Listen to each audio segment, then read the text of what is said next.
سلام دوستان، امروز درباره قانون‌های کیرخوف که در قسمت الکتریک وا میخورد صحبت خواهیم کرد. خب قانون‌های کیرخوف در کجا استفاده برده میشود؟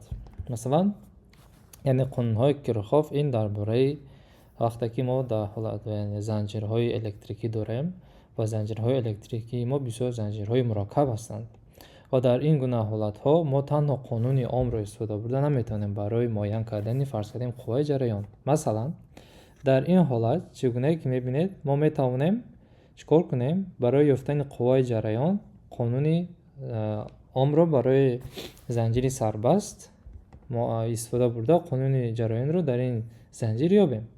لیکن وقتی که با این زنجیر نگریم، این زنجیر یعنی چی وضع شده است؟ تنها در این قسمت این زنجیر ما یک قوه الکتروحرکت دهنده یک منبع دیگر رو پیوست کردیم و اکنون باشد ما قوه یعنی تنها قانون عام رو برای قطعه زنجیر سربست استفاده برده قوه جریان رو در این زنجیر یافته نمیتوانیم. از این لحاظ یعنی ما باید چیکار کنیم؟ قانون کیرخوف رو استفاده بریم. یعنی قانون کیرخوف برای ما یاردم میرساند یا که کمک میرساند تا اینکه ما قوه های جریان را در این زنجیر یعنی در زنجیرهای مرکب یعنی یا اینکه گوییم شاخه‌دار چیکار کنیم یابیم. خب همگی کیرخوف یعنی دو قاعده دارد یعنی که دو قانون دارد. قاعده یکم یا که قانون یکم این برای زنجیرهای مرکب هست یعنی برای گره های زنجیر. چگونه؟ خب فرض کردیم که این یعنی چی است؟ یعنی منبع است. از منبع ما میدونیم که قسمت درازی منبع یعنی چی دارد؟ قطب مثبت دارد و قسمت خردش باشد منفی است. و ما میدونیم که قوه جریان از سمت مثبت به سمت منفی روان میشد. در اینجا نیز این را اگر تصویر کنیم مثبت و منفی و سمت قوه جریان را اشارت میکنیم این طرف یعنی ای. خب اکنون یعنی قوه جریان همیشه از سمت مثبت منبع حرکت میکند و میآید به سمت منفی. خب اکنون وقتی که قوه جریان در این طرف یعنی چیکار میکنه؟ حرکت میکند که از مقاومت R1 میگذارد و بعداً به اینجا میبیاد که این رو میگیم گره. در اینجا میبیاد یعنی گره. یعنی چگونه که میبینیم زنجیر اساسی به دو شاخه تقسیم میشد یعنی این نقطه رو میگیم گره. اکنون در این گره چه حادثه رخ میدهد؟ در این گره این قوه جریان ای به دو قسمت یعنی که به دو شاخه تقسیم میشد. شاخه این رو میگیم شاخه فرض کردیم که 3 باشد، این رو میگیم 2 ای 2. خب اکنون از روی قانون بقای ذریعت یعنی چقدر ذریعتی که آمد یعنی در اینجا فرض کردیم که ذریعت عمومی ما یگان 100 باشد، پس این ذریعت به دو شاخه تقسیم می شود. فرض کردیم که 50 که 60 به 40. یعنی مقصد چی است؟ مقصد اون است که قوه جریانی که به گره می آید ای برابر است با قوه جریانی که از این گره می رود یعنی ای 3 و ای 2 یعنی ای 2 جمع ای 3. یعنی این رو ما میتونیم فکر کنیم همچون یک آب مثل که شاخه دریای شاخه دار یعنی دریا می آید به شاخه ها چکار میکند؟ تقسیم می شود. درست آب این دریا به شاخه ها تقسیم میکند و آب اگر این آب را جمع کنیم پس چی را میدهد؟ آبی شاخه اساسی را. یعنی در اینجا نیست همین گونه است یعنی قوه جریانی اساسی می آید به گره و از گره به شاخه ها تقسیم می شود. اگر این قوه های جریان را جمع کنیم پس چی میکند؟ قوه جریانی اساسی که به این گره آمده بود برابر می شود. یعنی این از دوستان قانون یکمی کیرخوف یعنی میگوید که منبع جریان که قوه جریانی که به گره می آید برابر است با سومه قوه هایی که از این گره میران یعنی که به این گره تقسیم می شود.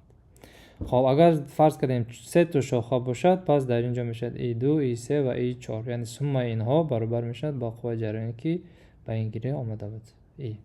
خب اندکن در اینجا نیز همین حالت برین میشود و ما میتوانیم چنین تصویر کنیم. اینجا گیم E1 باشد فرض کنیم، پس این میگیم که در اینجا نیز چی میشود؟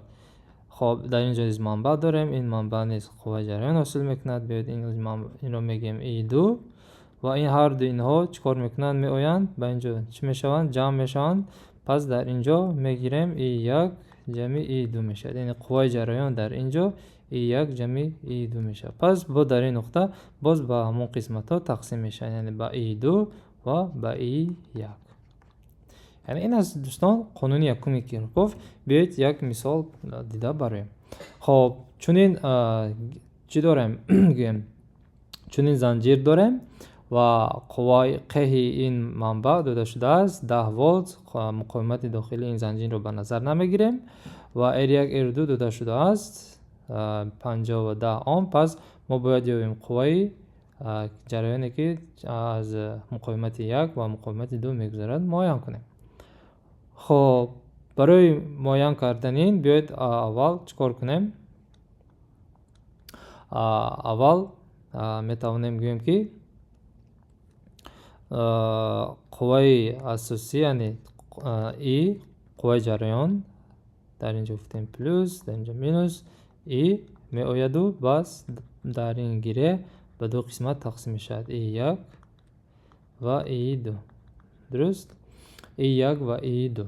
پس میتونیم نویسیم که E برابر است 1 جمع E2. خب نکن E برابر است، اگر قانونی اوم رو برای زنجیری سربه استفاده بریم، میشد E تقسیم اپسیلون تقسیم قوه مقاومت عمومی زنجیر جمع R. اما در اینجا R خورد جذب به 0 برابر است، پس این میشود اپسیلون تقسیم R عمومی. نکن در اینجا R عمومی ما به چند برابر است؟ از سبب اینکه این دو مقاومت به دیگر پاراللن، یعنی همچون پارالل پیوست شدند، پس 1 تقسیم R عمومی برابر میشد به 1 تقسیم R1 جمع 1 تقسیم R2. پس از اینجا اگر R عمومی رو یابیم، پس میشود که R1 ضرب R2 تقسیم R1 جمع R2. پس قیمت های این مقاومت ها رو بذاریم. اگر R1 5 ضرب 10 5 جمع 10 یعنی 50 تقسیم 15، یعنی که اگر اختصار کنیم با 5 میشود که 10 تقسیم 3 یعنی که 3 از 10 3. پس قوه یعنی مقاومت عمومی این زنجیر به 3 از 10 3 اوم برابر است. پس قوه جریان E برابر میشود با اپسیلون 10 تقسیم مقاومت عمومی که یافتیم 3 از 10 3. درست؟ پس این چی میشود؟ 10 تقسیم 3 از 3 باز میشود تقریبا گیم 3 امپر. خب 3 امپر میشود، یعنی قوه جریان از قوه جریان اساسی با 3 امپر برابر است و این 3 امپر به دو قسمت تقسیم میشود، با E1 و با E2 تقسیم میشود. خب نکن این رو چگونه میابیم؟ از سبب اینکه این دو مقاومت به دیگر چگونه پیوست شدند؟ به دیگر پارالل پیوست شدند، پس شدت افتش شدت در این دو زنجیر چی است؟ برابر است. پس این رو اگر استفاده بریم در اینجا ما میتونیم نویسیم که V1 برابر است به V2. پس V1 چی است؟ E1 ضرب R1 برابر است به V2 چی است؟ شدت افتش شدت در مقاومت R2. پس E2 ضرب R2. خب اما ما میدونیم که از اینجا اگر E2 رو یابیم پس این چی میشد؟ E مینوس E1.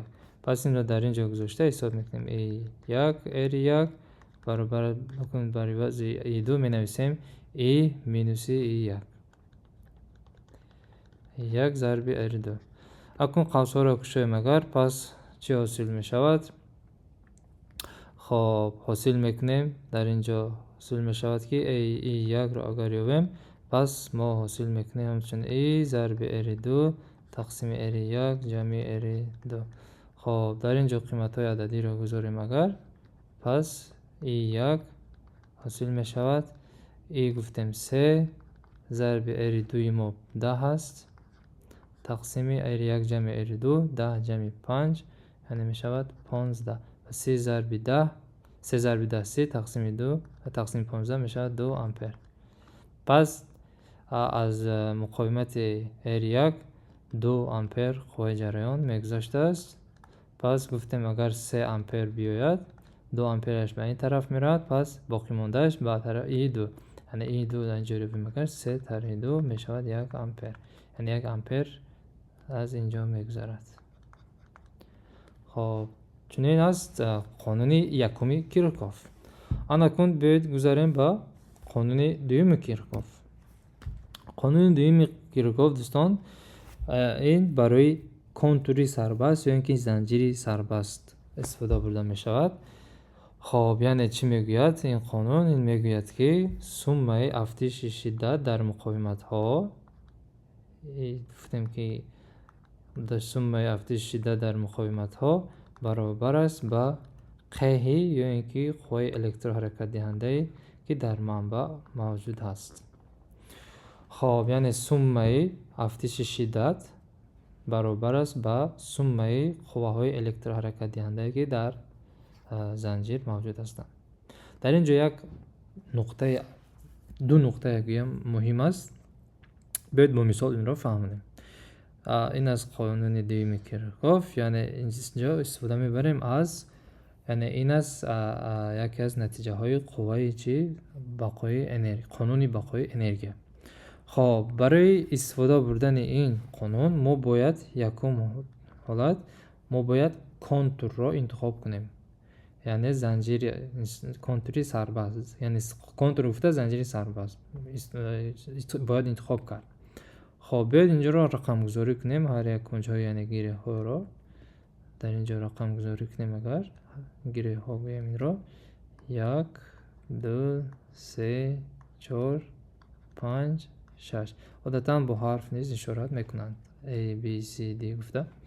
خب انا یکم حالت ما باید چکار کنیم؟ باید کنتور رو انتخاب کرد. کنتور رو انتخاب کرد. دوم حالت سمتی روش. خب انا بیاید گوییم که ما انتخاب میکنیم کدام کنتور را.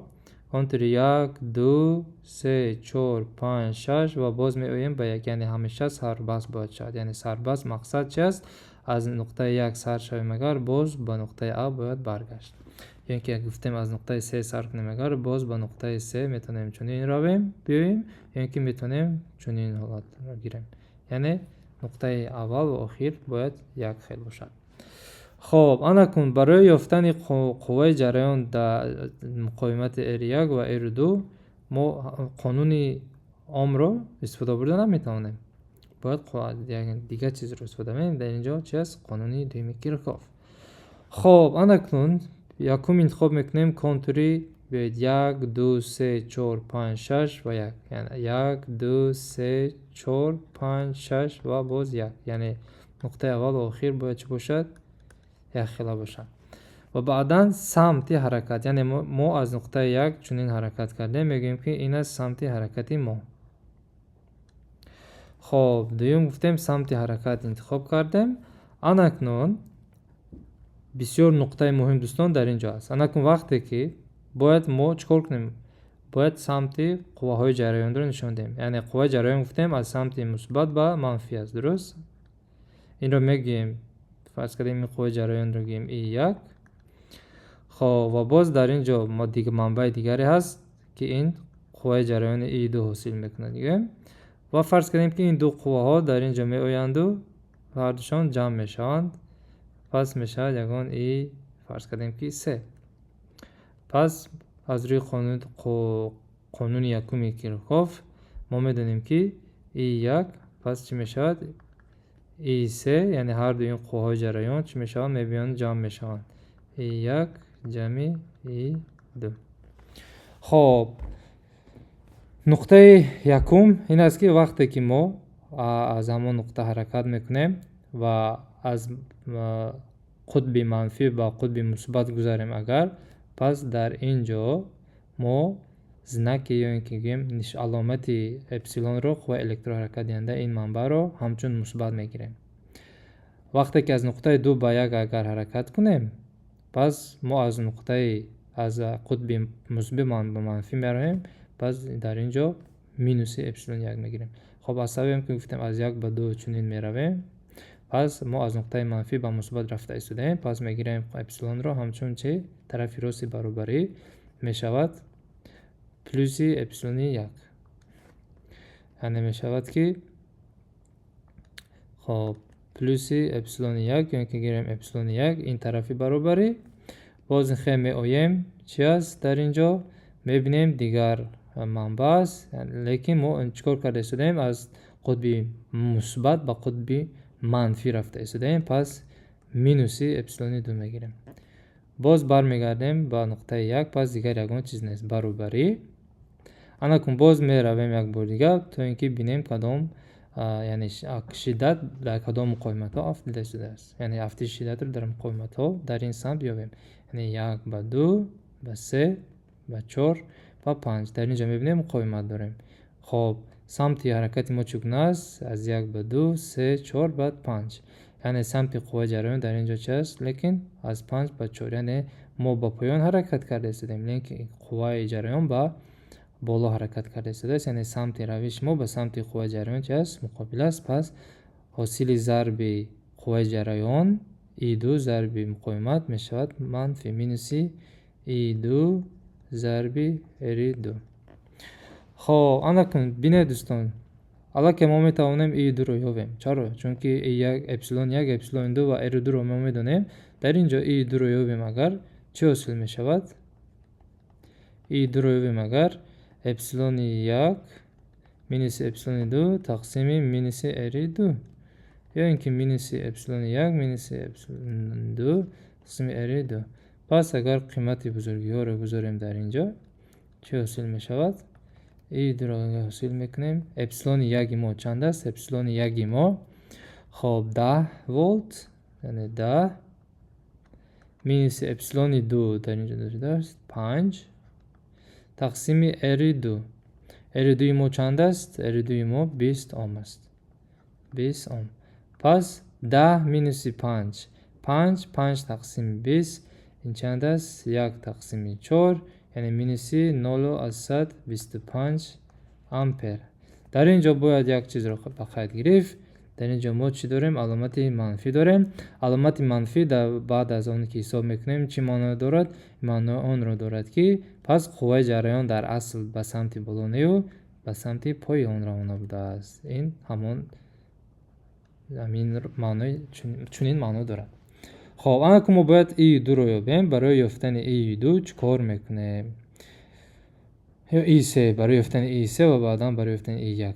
خب انا که ما استفاده میبریم از کانتوری و خب در دویم حالت استفاده میبریم از کانتوری 1. میتونیم این کانتور رو گیریم، اینکه میتونیم این کانتور رو گیریم. باید بهترش این کانتور رو گیریم. 1 2 3 6 و 1 1 2 3 6 و باز با 1 برمیگردیم. خب و بعدا سمت روش رو میگیریم، انتخاب میکنیم. سمت روش کانتور رو باید انتخاب کنیم. باز از 1 به 2 3 6 چون رفتیم، پس انتخاب میکنیم چون این سمت. خب انا کن باید این طرف برابری رو نویسیم. میرویم از 1 به 2، باز میبینیم که از قطب مثبت به منفی از منفی به مثبت رفته ایستادیم. پس چیکار میکنیم؟ پلوس اپسیلون 1 میگیریم در این طرف برابری و بعدا از نقطه 2 به 3 یگان چیز نیست. از نقطه 3 به نقطه 4 یگان خلقه یعنی نداریم. پس از نقطه 6 به 1 باز هیچ چیز نیست. پس می نویسیم برابری. الان کن باز یک بار دیگه می نویسیم تا اینکه این طرفی برابری رو نویسیم. از نقطه 1 به 2 یگان خیل مقاومت نداریم. از نقطه 2 به 3 مقاومت یگان خیل نیست. از نقطه 3 به 6 مقاومت است. پس مقاومت ما چی است؟ R1. قوه جریانی E3 گذاشته ایستاده است. حالا که ما از سمت 3 به 6 یعنی به سمت پایین روانه شده ایستاده ایم و قوه جریان نیز گفتیم به سمت پایین تاثیر میکنه. پس سمت روش به سمت روش چی؟ قوه جریان یک خیل است. پس حاصل ضرب چی میشود؟ مثبت، یعنی E3 ضرب R1 مثبت میشه در اینجا. پس میگیریم که از اینجا E3 برابر است با چی؟ اپسیلون 1 تقسیم R1. حاصل میکنیم اپسیلون 1 ما چند؟ 10، R1 ما 3 است، یعنی 10 تقسیم 3. این تقریبا میشود که 0.33 امپر، یعنی مثبت است، یعنی سمت قوه جریان در حقیقت چه است؟ به سمت پایین است. اکنون برای یافتن E1 ما چیکار میکنیم؟ E1 از اینجا استفاده میبریم، یعنی که گفتیم E1 رو یابیم اگر، پس میشود E3 مینوس E2. پس یعنی E1 برابر میشود به چی؟ اگر در اینجا قیمت رو بذاریم E3 ما چند بود؟ E3 ما دوستان باید ما چگونه قیمتی که یافتیم همون رو باید بذاریم. E3 ما 0.33 است مینوسی در اینجا و E2 ما چند است؟ مینوسی 0.25. باید مینوسی 0.25 گذاشت. پس این برابر میشود به چند؟ با مینوس مینوس پلوس میشود، یعنی باید جمع کرد، یعنی 0 از 100 گفتیم 58 میشود، 58 امپر، یعنی مثبت، یعنی قوه جریان در حقیقت به سمت بالا روان است در اینجا E1 و قوه جریان در اینجا به سمت پایان و قوه جریان دیگر نیست باشد به سمت پایان، یعنی که در اصل قوه جریان E1 به دو قوه جریان چی شده است؟ تقسیم شده است. یعنی این است دوستان قانون های کیرخوف.